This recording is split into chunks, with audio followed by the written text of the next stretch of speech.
Tyreek Hill isn't just upset. He's fuming. And not the kind of fire that dies down after a few days. This one's been simmering, cooking underneath the surface since mid-season. Because when a player like Hill starts hinting at a trade, it's never really just about the injuries. It's not only about stats or missed games. It's about something deeper, something that's been chipping away at him. And the Dolphins have been hearing the creak of that foundation, louder each week.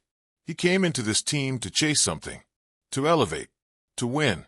And now, all that noise around him isn't about rings. It's about rehab, rotations, and regrets. The flashes of brilliance? Still there. No one runs like him. But even the fastest man on the field starts to feel slow when everything else around him feels stuck. He said just enough to keep people guessing, but his silence between the lines says even more. It's loud, deafening. And that frustration, it isn't living in a vacuum. You look around and suddenly, there's a ripple effect.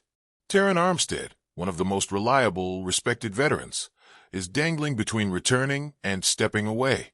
That knee again. Always that knee. It's not about pain anymore. It's about whether it's worth the grind, whether the body is still aligned with the mind. He's been in and out, 1 foot in the lineup, 1 foot on the sideline. If he's out for good, the Dolphins aren't just losing a tackle.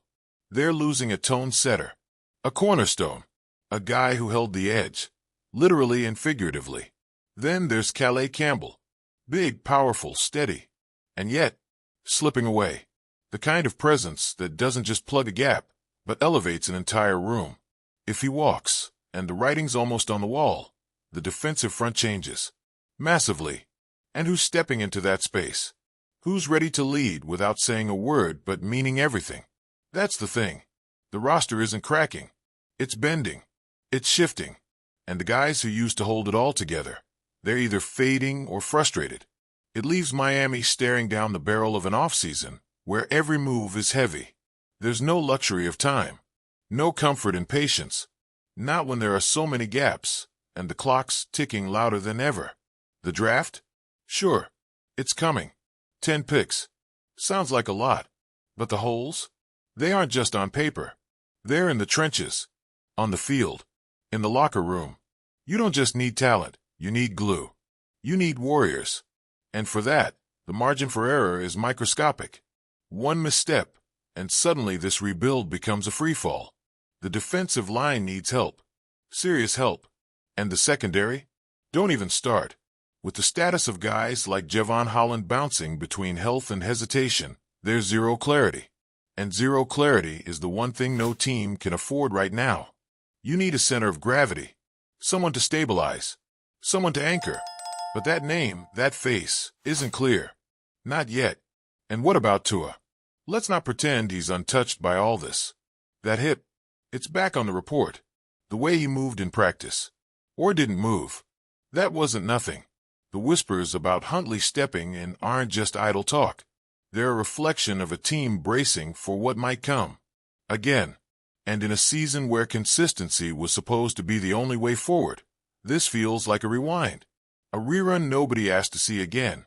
Jalen Waddle's knee? Still a question. And every time you think he's close, he pulls back. It's like a race he can't quite start, and it's gnawing at everything the offense tries to build. Because without that speed, without that edge, the whole system stutters. And when you add Hill's frustrations to that mix, suddenly the flash and fire of this offense feels muted. Then you look at the offensive line. Lamb, gone for the season. Quiet exit. Nothing dramatic. Just another body down. And behind him, a shuffle, a mess, a patchwork rotation with rookies, practice squad call-ups, and guys playing out of position. Patrick Paul, promising but raw. The kind of player you want to develop, not depend on. But here we are. No choice. No time. Jackson Carman, Isaiah Wynn, Liam Eichenberg, they're not answers. They're names on a board being shuffled like cards in desperation. And none of them scream confidence. None of them are what you want protecting your quarterback's blind side in a must-win scenario. The front office made a call, though. They brought in Braden Daniels. Another practice squad project. Another swing in the dark. Yeah, he's got versatility. Played at Utah. Has starts at multiple spots. But he hasn't seen real snaps in the NFL. Not when it counts. Not when everything's on the line.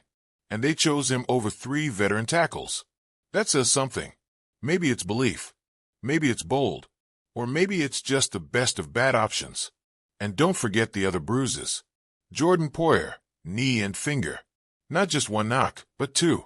A safety who plays physical, but now looks fragile. Anthony Walker, same deal. That knee isn't getting better.